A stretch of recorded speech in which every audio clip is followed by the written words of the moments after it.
Manifestation process, prayer, affirmation, gratitude, நன்றியுணர்வு எல்லாம் நீங்கள் செயல்படுத்துறீங்க. இத்தனையும் தெரிஞ்சிருந்தும் உங்கள் தேவைகள் நடக்கலைன்னா இதுக்கு என்ன காரணம்? காரணம் என்ன தெரியுங்களா? எல்லாம் கேட்க தெரியுது உங்களுக்கு, ஆனால் அது கொடுக்க வரும்பொழுது நமக்கு வாங்க தெரியல. 100% இந்த 3 ஸ்டெப்பை மட்டும் ஃபாலோ பண்ணுங்கள். உங்கள் தேவைகள் எதுவாக இருந்தாலும் தட்டி தூக்கலாம்.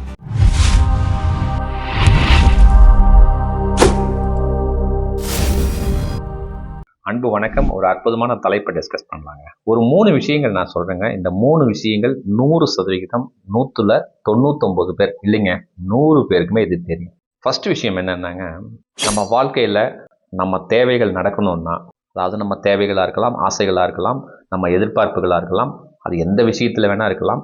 அது நடக்கணும்னு சொன்னீங்கன்னா நமக்கு மேலே ஒரு சக்தி இருக்குது. அந்த சக்தி இறைவனாக இருக்கலாம், கடவுளாக இருக்கலாம், உங்களுக்கு பிடிச்ச கடவுளாக இருக்கலாம், பிரபஞ்சமாக இருக்கலாம், இயற்கையாக இருக்கலாம். நம் தேவைகளை நீங்கள் கேட்டிங்கன்னா 100% கிடைக்கும் அப்படிங்கிறது உங்களுக்கும் தெரியும், எனக்கும் தெரியும். இது உண்மை. ஃபர்ஸ்ட் விஷயம் கிளியர் ஆகிடுச்சிங்களா? ரெண்டாவது விஷயம், ஆன்மீகத்தில் ஒரு விஷயம் சொல்லுவாங்க. நம் தேவைகள், நம் ஆசைகள், நம்ம வாழ்க்கையில் என்னென்ன நினைக்கிறோமோ அத்தனையும் நமக்கு நடக்கணும் அப்படின்னு சொன்னீங்கன்னா, நம் எண்ணங்கள், நம்மளோட உணர்வுகள், அதாவது நம்மளோட தாட்ஸ் அண்டு ஃபீலிங் பார்த்திங்கன்னா பாசிட்டிவிட்டியாக இருந்ததுன்னா 100% உங்களுக்கு கிடைத்தே தீரும். மனம் தெளிவாக இருந்தால் உங்கள் தேவைகள் கிடைத்தே தீரும் அப்படின்னு சொல்லி ஆன்மீகத்தில் சொல்கிறாங்க. இதுவும் உங்களுக்கு தெரியும். மூணாவது விஷயம், ஸோ என்னோடய தேவைகளை நான் அடையணும். என் வாழ்க்கையில் ஒரு வேலை விஷயமா இருக்கலாம், ஒரு தொழில் விஷயமா இருக்கலாம், ஒரு திருமண விஷயம், ஒரு காதல் விஷயம், ஒரு சொத்து விஷயம், ஒரு வீடு வாங்குகிற விஷயம், ஒரு கார் வாங்குகிற விஷயம், எந்த விஷயமாக இருந்தாலும், ஒரு வருமானம் அதிகமாக வரக்கூடிய விஷயம், எல்லா விஷயத்துக்கும் நம்ம தேவைகள் நடக்கணும் அப்படின்னு சொன்னீங்கன்னா சில விதமான டிப்ஸ் எல்லாம் நிறைய பேர் நம்ம வச்சுருக்கோம். லா ஆஃப் அட்ராக்ஷன் தெரியும், சீக்ரெட் தெரியும், மேனிஃபெஸ்டேஷன் எப்படி பாசிட்டிவ் அஃபர்மேஷன் பண்ணணும்னு தெரியும், கிராட்டிடியூட் தெரியும், விஷுவலைசேஷன் தெரியும், ஸ்கிரிப்டிங் தெரியும், விஷன் போர்டு, 555 மெத்தடு, வாட்டர் டெக்னிக்கு, இறை பிரார்த்தனை, சில பரிகாரங்கள், கோயிலுக்கு போகிறது, சில வேண்டுதல் எல்லாமே தெரியும். ஸோ இந்த 3 விஷயங்கள், அந்த 3வது விஷயத்துலையும் நீங்கள் செயல்படுத்தினா 100% கிடைக்கும் அப்படிங்கிறது தெரியும். ஸோ இந்த 3 விஷயம் எல்லாருக்குமே தெரியும். சார் ஆனாலும் என்னோடய தேவைகள் நடக்கலை சார், நான் என்ன தான் சார் பண்ணலாம்? அந்த மாதிரி இருக்கிறவங்களுக்கு தாங்க இந்த வீடியோ. சில பயிற்சி நான் சொல்லியிருக்கேன், ஜஸ்ட் 3 டிப்ஸ். இத்தனையும் தெரிஞ்சிருந்தும் உங்கள் தேவைகள் நடக்கலைன்னா இதுக்கு என்ன காரணம், எந்த இடத்துல டியூன் அப் பண்ணணும்னு நான் சொல்கிறேன். ஜஸ்ட் ஒரு 7 டேஸ் ஃபாலோ பண்ணி பாருங்கள். உங்கள் தேவைகள் உங்கள் வாழ்க்கையில் 100% கிடைத்தே தீரும். தட்டி தூக்குங்க, 100% நடந்தே தீரும். இது செயல்படுத்தல உங்களுக்கு ஏதாவது கேள்விகள், சந்தேகங்கள் இருந்தால் என்னுடைய வாட்ஸ்அப் நம்பர் 9342197811 வாய்ஸ் மெசேஜ் பண்ணுங்கள். டைம் ஸ்லாட் கொடுக்குறேன், கட்டணம்லாம் எதுவும் கிடையாதுங்க. நான் ஃப்ரீயாக இருக்கும்பொழுது உங்களோட பேசுகிறேன். அற்புதமாக சொல்யூஷன் நோக்கி போகலாம். ஸோ உங்களுக்கு நமக்கு மேலே ஒரு சக்தி இருக்குதுன்னு தெரியுது.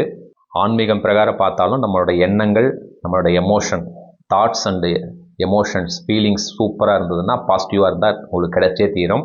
Manifestation process, prayer, affirmation, gratitude, நன்றியுணர்வு எல்லாம் நீங்கள் செயல்படுத்துறீங்க. உங்கள் தேவைகள் நடந்தே தீரும். இதில் எந்தவித மாற்று கருத்தும் கிடையாது. அப்புறம் ஏன் சார் நடக்கலை? காரணம் என்ன தெரியுங்களா? எல்லாம் கேட்க தெரியுது உங்களுக்கு, ஆனால் அது கொடுக்க வரும்பொழுது நமக்கு வாங்க தெரியல. என்ன சார் இப்படி சொல்கிறீங்க? கொடுத்தா நம்ம என்ன சார் வேண்டான்னா சார் சொல்லுவோம்? இறைவன் கொடுக்குது, இல்லை இந்த பிரபஞ்சம் கொடுக்குதுன்னு நான் எங்கே சார் வேணான்னு சொல்ல போகிறேன் அப்படின்னு நீங்கள் சொல்கிறது எனக்கு புரியுது.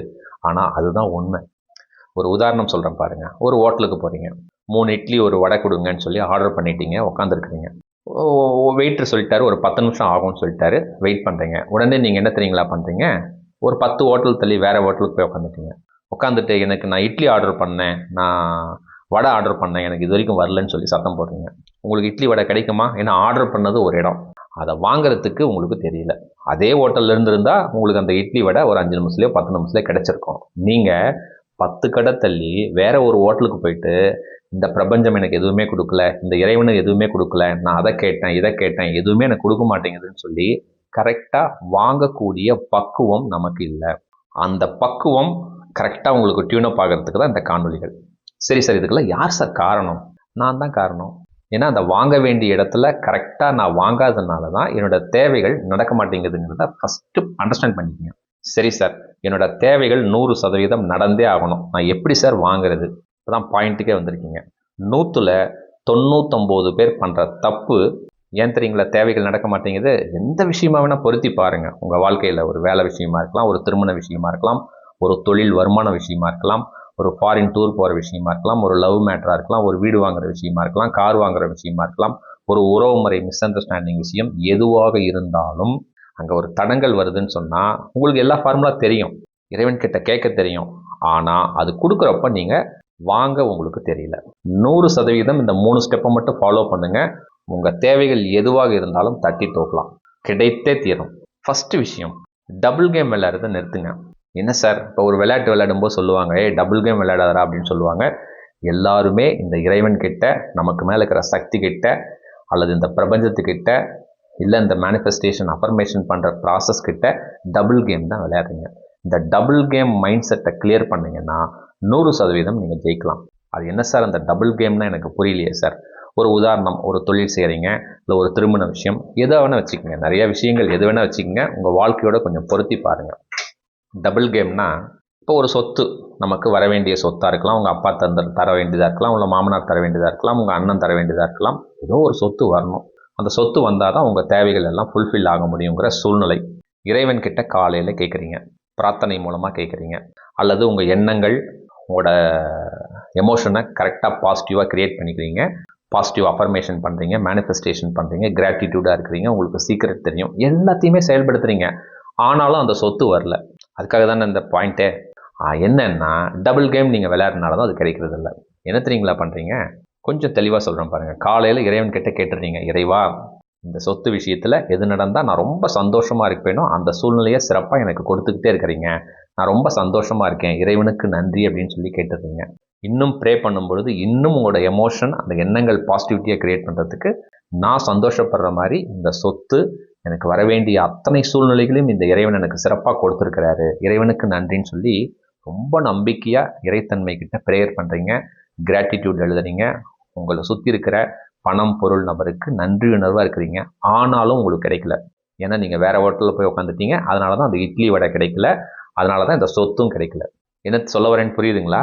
காலையில் இறைவன்கிட்ட கேட்குறது, மற்ற நேரம் ஃபுல்லாக உங்கள் மனசுலையோ இல்லை மற்றவங்க கிட்டேயோ, பாரு எங்கள் அப்பா அந்த சொத்து கொடுத்துருக்கணும்ல, என் கணவர் கொடுக்கணும்ல, என் மாமனார் எனக்கு தானே கொடுக்கணும், ஏற்கனவே கமிட் பண்ணியிருக்காருல, பாரு கொடுக்கல அப்படின்னு சொல்லி உங்கள் வருத்தத்தை, வேதனையை, துக்கத்தை நிறையா ஸ்ப்ரெட் பண்ணிகிட்டே இருக்கிறது மனசுக்குள்ளேயே.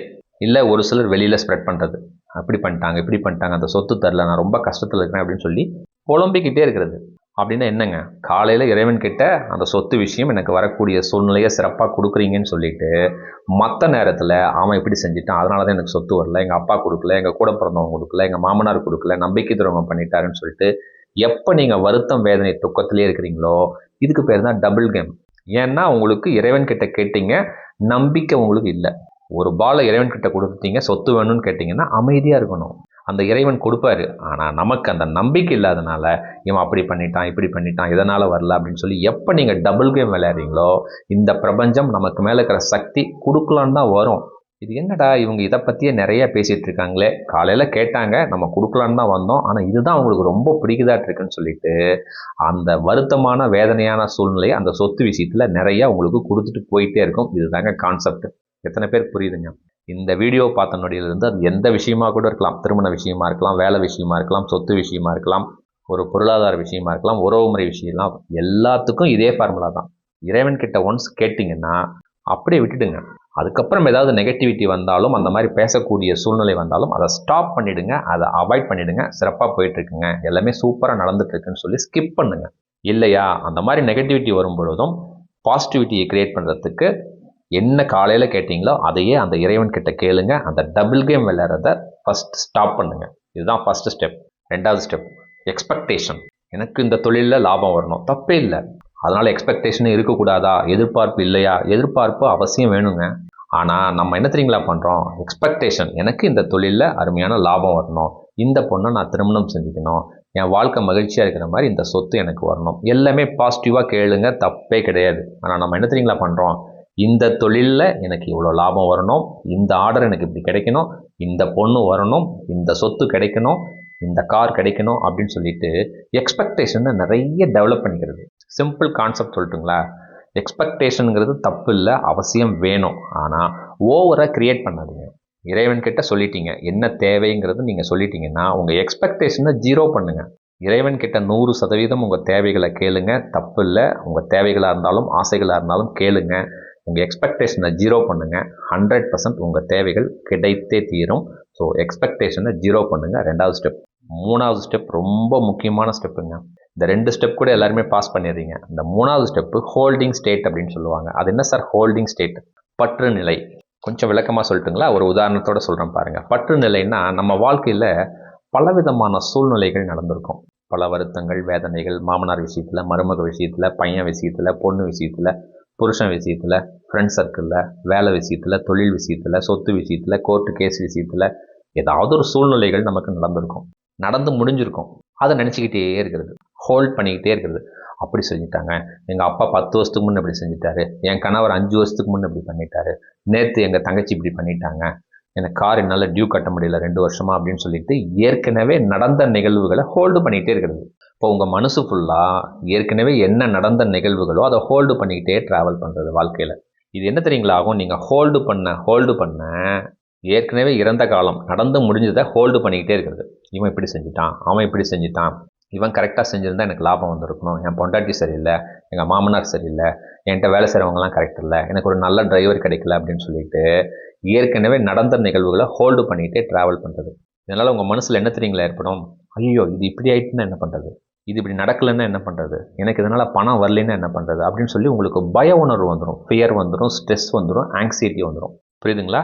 ஸோ எப்போவுமே எதையுமே ஹோல்டு பண்ணாதீங்க. கொஞ்சம் உங்கள் வாழ்க்கையோட பொருத்தி பாருங்கள். எந்த சூழ்நிலையாக இருந்தாலும் நடந்த நிகழ்வுகளை ஹோல்டு பண்ணாதீங்க.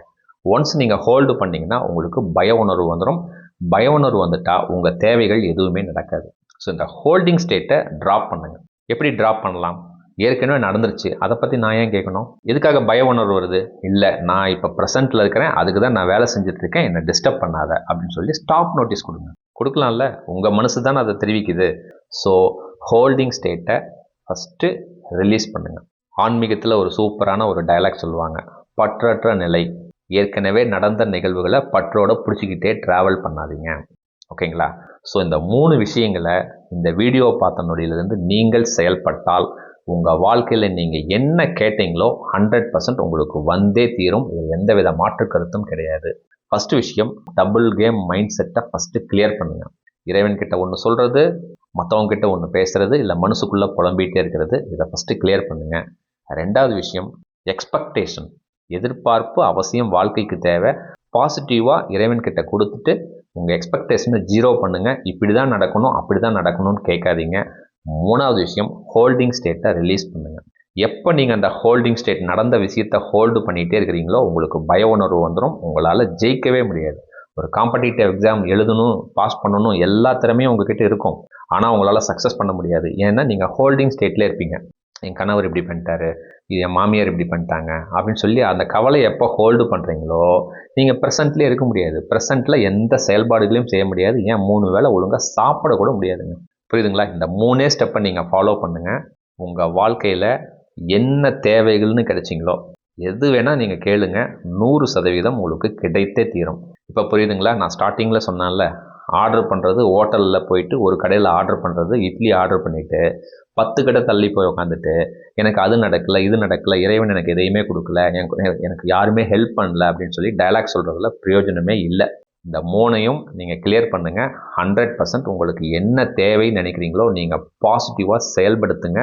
இந்த பிரபஞ்சம், நமக்கு மேலே இருக்கிற சக்தி, இந்த கடவுள் அல்லது இந்த இறைவன், இந்த ஜீசஸ் உங்களுக்கு கொடுத்தே தீர்வார். இவ்வளோ தாங்க கான்செப்ட்.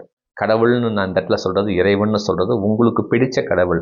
முருகராக இருக்கலாம், விநாயகராக இருக்கலாம், ஜீசஸாக இருக்கலாம், அல்லாவாக இருக்கலாம், எந்த இறைவன் வேணால் உங்கள் தேவைகளை 100% கொடுத்தே தீர்வார். இந்த 3 விஷயங்களை மட்டும் ஃபாலோ பண்ணுங்கள். ஜஸ்ட் 7 days ஃபாலோ பண்ணால் போதும், உங்கள் தேவைகள் நடந்தே தீரும். சூப்பராக செயல்படுத்துங்க. இந்த வீடியோ உங்களுக்கு ரொம்ப பிடிச்சிருக்கும் அப்படின்னு நான் நம்புகிறேங்க. அடுத்த காணொலியில் இன்னும் ஒரு அற்புதமான நலமான தலைப்பில் சிறப்பாக சந்திக்கலாங்க. இந்த வீடியோவை உங்கள் நண்பர்களுக்கு, உங்கள் உறவினர்களுக்கு, அன்பானவர்களுக்கு அற்புதமாக ஷேர் பண்ணுங்கள். மிக்க நன்றி, மகிழ்ச்சி.